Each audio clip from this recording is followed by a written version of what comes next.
Hello again, this is QueenDreamz coming to you to talk today about pandemic proof your relationship. Yes, pandemic proof your relationship. Yes, for most of us that are listening to the sound of my voice in the present day, we are experiencing a pandemic. For some states, some have released citizens back to no longer being required to quarantine. However, some states are doing it in stages. So for the last, depending on where you are, 30 to 45 days, we have been under some restrictions in terms of the way we move about in society. It has been highly recommended, as most of us know, to social distance. And some states went on a straight stay home, stay safe order from our president, as many of us know. And depending on where you are, if you're not in the United States, this may not be applicable to you. However, based on some of the research and some of the information that we've seen shared now, and our news reports, and as well as my own work as a clinician, we have seen a lot of increase of domestic violence and straight up relationship failure. A lot of comments have come down throughout my work to suggest people are not doing well with being quarantined at home with their partner, whether it be your girlfriend, your boyfriend, your fiance, wife, or husband. People are dealing with these pandemic stressors that have tend to take over the relationship. Now, I have about 5 things I'm going to share with you for just some light suggestions for you to take into consideration when we're talking about pandemic proofing your relationship. Now, these are things you don't necessarily have to just utilize during this pandemic, but you may want to consider these things in future relationships.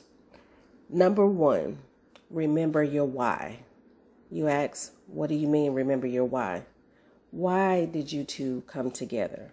Remember, take a minute to remember what you two were doing when you first came together. Take a minute to remember your story. Remember your love story. Remember what captivated your attention when you first saw that person. Well, we know men are visual, women are more emotional. So not that women don't see and fantasize as well, because we can be very visual creatures also. But remember your why. Remember, why did I give this person my phone number? Why did they go past go? Why did we connect? Why did we agree to be in this relationship? Why did we agree to be in this engagement? Why did we agree to be in this marriage? Remember your why.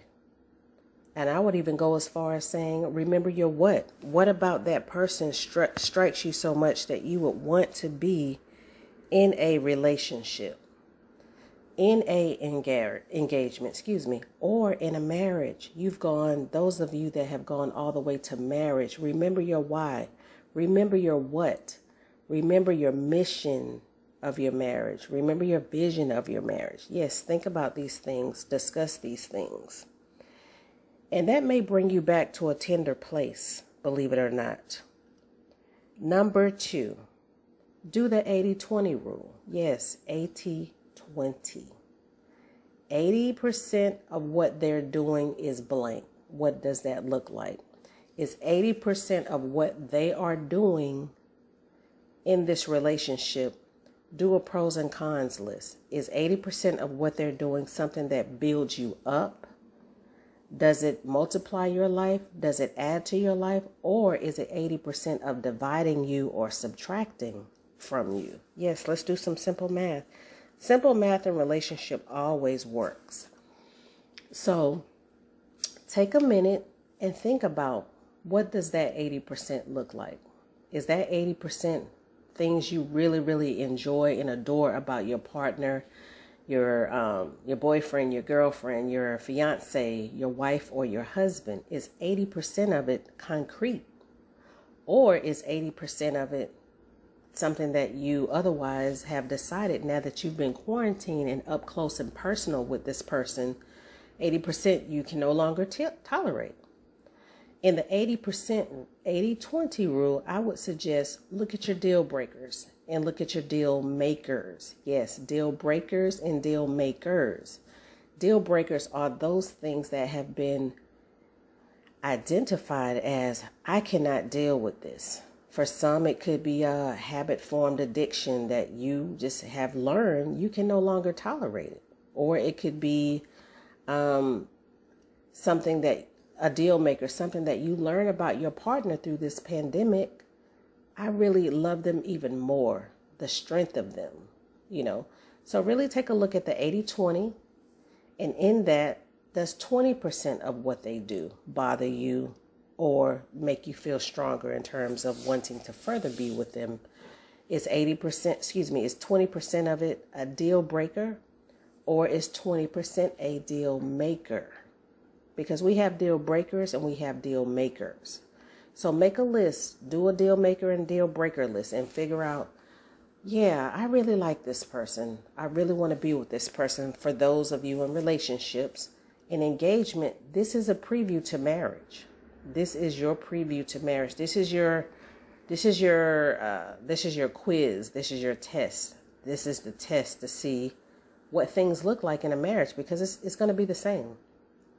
You may have a lot of pleasurable things going on because you're so in your euphoria during an engagement phase and stage, but this is a deal maker time or this is a deal breaker time. Being quarantined with individuals gives you up close and personable accounts, encounters, engagements with them to see what this really looks like. And with that, I want you number 3. So number 1 is remember your why and your what. Number 2 is the 80-20 rule. Number 3, recognize your strengths in this relationship over your weaknesses. What are the strengths? Years ago, I attended a church, a very fruitful and blessed church in Atlanta. My pastor, if not mistaken, I believe my pastor quoted this. People are like tea bags. You don't know what you have until you drop them in a cup of hot water.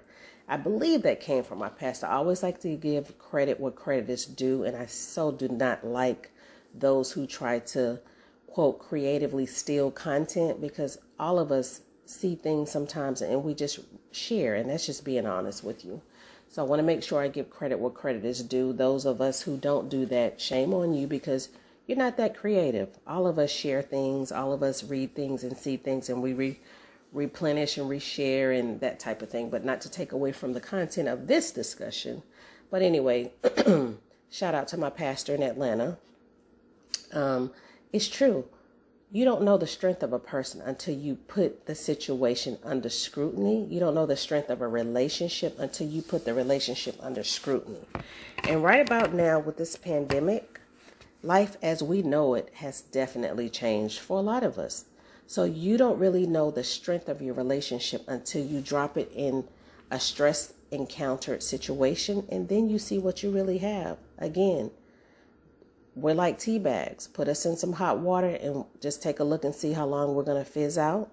See how long we're going to soak. You're going to just see exactly what comes out of the relationship through this particular stressful time. And again, in this time, you should be able to see deal makers or deal breakers. All right. Number 4, communicate. Honestly, take a moment in a pandemic in a quarantine situation, or if you're looking to pandemic proof your relationship, you want to get an opportunity to communicate. Really communicate your needs, communicate your deal breakers, communicate things that have transpired in these last 45 days. This is a perfect time to communicate. And real communication does not happen via text message. I know society, depending on the age brackets, it has become a common theme to build relationships via text message. That is so inappropriate for grown adults. So those individuals, that's another subject. That's another podcast. We won't go there today, but grown people, us grown folks, understand You cannot build and maintain a relationship via text message. That is the last resort when you are not physically able to be together and communicate like grown adults. Grown adults sit down and talk about what is going on in their relationship. They don't use emojis. They don't use assumables. They don't use silencing. They don't use things that do not properly communicate and articulate your message. Emails are, they're okay. They are an option if you're separated. But if you're not separated, and hello, if you're quarantined and if we're still doing staged quarantine measures, sit down and talk to your spouse and be honest. You lose nothing by being honest. And when I say that, I mean this.